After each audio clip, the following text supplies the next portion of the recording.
Hey, welcome to my YouTube channel. My name is Damon. I'm known as the BraveHeart Mentor, and I'm here to raise the brave in you. So don't forget to hit subscribe if you've not subscribed yet to my podcast. That way you're the first to get tips and tools, techniques, and of course, free resources. I want to help you reach your goals and achieve your dreams. Are you ready? Come on, let's get brave. Well, it was Myles Munroe who said this: the wealthiest place on all of the earth is not the diamond mines in South Africa, not the oil wells in Dallas, Texas, or wherever else, but the wealthiest place in all of the earth is the graveyard, because that is where the wealth and the riches of all the unsung songs, the books never written, the medical breakthroughs never invented or discovered, the vast majority of skills, talents, and potential that was never reached lie there dead. That's a sad and sobering thought. And I hope that it'll never be said of you, my brave-hearted sister, because your potential, your capacity for growth and development is incredible. And all you have to do is say, yes, I want to make sure that I die empty, that I tap my potential. I'm going to give you just 3 things today about tapping your potential, about going deep within you and to explore and wonder, have I done everything that I'm supposed to be doing on this earth? Have I pushed myself to my limits? Have I found my edge and said, this is it? I've accomplished all that I was meant to accomplish. And that's the first point that I just want to give you today, is to identify your potential. That requires self-awareness, right? And a willingness to explore some new opportunities. So when we're young, we automatically have this desire to explore. It's called autonomy. We start making our way away from mom and dad, and we want to start exploring. And hopefully, as a little toddler, that was encouraged. If that was encouraged in you, most likely still have an adventurous spirit. If you were shamed from doing that, you might have lived the rest of your life just kind of looking through the glass window, if you will, or looking through kind of foggy glass and saying, I could have, and I wish I would have, but I'll never know. Very sad, but I'm going to encourage you. It's never too late. And I'm going to tell you right now, brave-hearted woman, you can still have autonomy. You can still have individuality, and you can still be cheered and rewarded for exploring. Get out there and see, what else might I be called to do? But as children, we got curious. It's part of our natural development and growth. We began to wonder, this awe and wonder of life in the world. And we asked so many questions. I don't remember, I was too young, but I'm told that I asked a lot of questions. And if you have children, maybe you remember when they went through that phase. Well, it's time for you to get that wonder back, that curiosity back.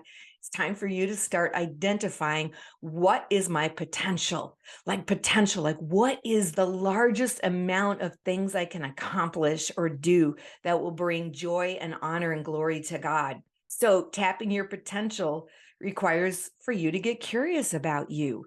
That when we start wondering, is this all that there is? And we can answer that by saying, no, what else? I want to give you those words. What else am I called to do? What else has God placed inside of me? You all know that I say this almost every time I'm with you, but I hope it's sinking in that you have seeds inside of you for every season of your life. You haven't been to midlife before. This is your first time arriving, and you haven't seen the seeds that are in you that are meant to blossom, that they were given an assignment and a time, a Kairos time, a supernatural timing of God that said, in the fullness of this time, in this season, these seeds are meant to come forth and blossom and bloom. Aren't you curious about what that is? Well, recently, one of my clients and I were talking, and I said to her, there's this one area that you don't really want to talk about, that you're a little shy about, but I want to encourage you. You have a very, very powerful story. Now, she was really afraid to go there. She didn't want to talk about it. And yet she had this sense that this was part of her destiny. And so I said, what would happen if you became willing to share your story? How might it change you or those that you love? And she thought about it for a while, and she said, well, I absolutely know that I can help them. I know that I could offer a lot of wisdom. I've learned so much from this experience and this obstacle and thing in my life, this thorn in my flesh, if you will, that I've had to navigate for the last 20 years. It's not going away. It's something that God has given me grace for. I know there's so many pitfalls and potholes and things that I could help them avoid, and I could teach and instruct. I know that I could also really empower families and help relationships. I have so many resources. I know I could share that with them, and I could even put it in a book, or I could blog. I could blog about it, or I could even podcast about it. And the more we started talking, the more curious she got and the more willing she was to explore. And I just kept nudging her. And pretty soon she was like, I want to do this. I have to do this. But she wasn't willing before because she didn't ever feel that pressure just to say, face your fear and identify what might still be locked in you. And before we knew it, she was exploring new territory. She was like a pioneer woman ready to blaze a new trail. How about you?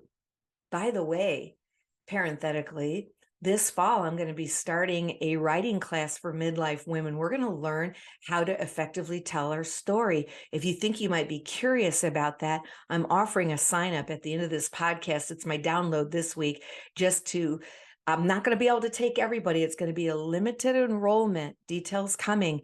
But if you feel called to share your story, but you don't know how to do it, I'm going to be helping you. The second thing that I want to leave you with today is to encourage you to cultivate your potential through writing, through getting a journal and a piece of paper and begin to, again, explore your thoughts verbally. We've done that, but now let's start writing, because once we start writing, we actually open up parts of our brain that we didn't know we were editing and limiting before, that we wouldn't speak it or it wouldn't come to our mind, but there's a creative juice that starts to flow, and the power of the brain and curiosity and wonder, all of that goes to a whole new level when you start writing and you start releasing, really like a fountain, like a flow that starts coming out as you begin to write. And I want you to write, like, what consistent action can you take towards this idea?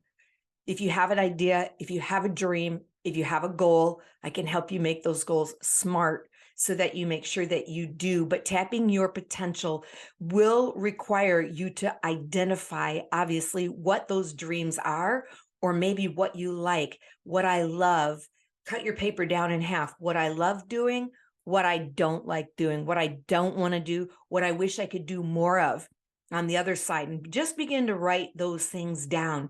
And then we can make them specific and measurable and create a roadmap for you to incrementally start down the pathway to achieving those goals. I remember when I said for the first time, I want to write a book. I was 50, you guys. I had not written. I had just gone to a few writers' conferences and I wanted to write a book. I had always seen that since I was a little kid, probably 10 years old. I knew I'm going to write a book. Someday my name is going to be on this. But I had no clue really how to do it. But I just got myself in the environment where seeds grow. Seeds don't grow in everything. You know, palm trees won't grow indigenously in Michigan, but they will in Florida or some other tropical place. The seeds of you might not break open and sprout until you get in the environment and life gets quickened, and all of a sudden that starts to happen. Well, I was tapping my potential. Since then, I've written 6 books, just finished my 6th book. Super excited to bring it to you very soon. But I created a roadmap. What do I have to do to write? Well, I need to upgrade my equipment. Okay, so new computer. What do I need to do to write this book? Well, guess what? I actually have to start writing. So when will I write? What days will I write? Oh, every day? What time every day? Morning. Okay. How long? 15, 20 minutes every day. And you just incrementally start doing it and baby stepping your way. Before you know it, average people, by the way, do none of this. It takes very little to become above average. And before you know it, at the end of the month, you have a chapter. At the end of 6 months, you have 6 or 8 chapters and you've got a book. So my books are probably 13 chapters, but the point is that you're making progress towards your goals. And then you prioritize them. What do I see myself doing as you're writing this down and you're just brainstorming, you're just creating, you're just dreaming, you're not editing. You're just allowing yourself to dream on paper. And then you can kind of move them around like a shell game and say, well, I need to do this before I could do this. And I would need to do this fifth thing that I wrote down actually second before I do this third thing. And you just begin to move things in place, prioritize them, and then take action. Here's the third thing I want to leave you with. If you're going to tap your potential, you're going to have to face the fear monster, that self-doubt, that imposter syndrome, if you will, which is just a demonic suggestion against your mind to tell you you're not capable or you're not qualified and that you have a wrong motive for doing what you're doing. Tell it to shut up, because it is a lie and it's designed to keep you stuck. Once you identify that, you can face the fear, because if you're going to unlock your potential, it's vital, it's crucial, it's a battle, a war that's going to have to be waged and won. You don't have to win it all in one fell swoop. You're going to have to win it over and over again. The battle that is of overcoming self-doubt and some fear about getting started. But fear may stem from these limiting beliefs that have been going on in your mind for a long time. So don't focus on what you can't do. Look at what you can do. Don't get stopped by the mountain that I can't scale this mountain when a pathway around and through the mountain is just off to the right. All you got to do is take one step. You don't have to scale it going straight up the middle. There is a way. And besides, you can speak to that mountain. Tell it to get out of your way. But coaching can transform this process for you. If you need a coach, coaching will come alongside of you and help you accomplish your goals and dreams that you'll never, telling you, you won't get there on your own. But with a support community around you, supportive friends, and a professional who knows how to help you identify the roadblocks that may be coming against you and push you to new heights, you can tap your potential. So be honest with yourself. What are the areas of your life that need improvement? Be honest. Where are you stuck? Tell yourself the truth about you. Where do you need to grow? What are the excuses you need to be willing to relinquish? Because you're not going to get results and keep your excuses at the same time. Where do you need to let go of fear and apprehension? Where do you need to calculate the risk and identify that, you know what, I can do it. I can face this. And at worst, if this is what happens, I can do hard things. I can handle that. I can risk that risk. And I can take steps of courage. And that's what we're all about, empowering you to take courageous steps, because you have potential and you don't want to end your life with a regret that you didn't have the opportunity to tap. So let me just leave you with this. Growth and potential often lie just outside your comfort zone. To tap into your full potential, you have to be willing to take those calculated risks and embrace new challenges. Stepping out of your comfort zone does allow you to explore unfamiliar territory and learn new skills and discover those hidden abilities. I'm promising you, you have hidden abilities. Yes, you do. Push yourself to try new things, hard things. It's okay, even if they seem intimidating at first. Oh, well, be intimidated. When I learned how to water ski at 52 years old, I was extremely intimidated. And I just did it again last week, by the way, because it's summer here in Michigan, got the skis back out 10 years later. And I'm going around and I'm saying, Dawn, you are a bad arse. Yes, you are. You are doing this. And what was I facing? I was facing really turbulent water, and fear came into my mind. And I started thinking, oh my word, I'm going to fall. I'm going to fall. I'm going to fall. Well, you know, the body follows the mind. My eyes, I was looking down at the water. The body follows the eyes. I go, oh, so I put my head up. I just hung on. I just said, you are doing this. Good job. Look at you. Way to crush it. Now, when I water ski, I have 2 skis and I hang on for dear life. But the wind in my face, baby, I just adore it. But that doesn't mean that I didn't have to tackle a hard thing, stretch, say the right thing to myself, push myself, pursue this new opportunity, even though I was scared spitless. Okay. But you can do it too. You can do it in whatever area it is. You can write your story. You can learn new things. You can craft a book. You can write a song. You can start a business. You can teach children. You can read in church, scripture out loud from the platform. You can sing on worship team if you got the gift. That's the thing. If your dreams align with your gift mix, your talents and your calling of God, you can do this. You can unlock new layers of potential that are hidden within yourself. So that's what I got for you today. I'm going to leave you with that. Encourage you once again. The thing is, just don't be stagnant. Just don't ever get stuck. Don't be stagnant. If you're doing the same thing, at the very least, change your furniture, move your bedroom around, get rid of some old clothes, buy some new, change your hairdo, start getting yourself used to doing things differently. Do squats while you brush your teeth, whatever you gotta do. Get your brain used to doing some new things. Okay, get your brain used to doing some new things and crush it, because you got one unique, beautiful, amazing life to live. Do not meander in the mediocre.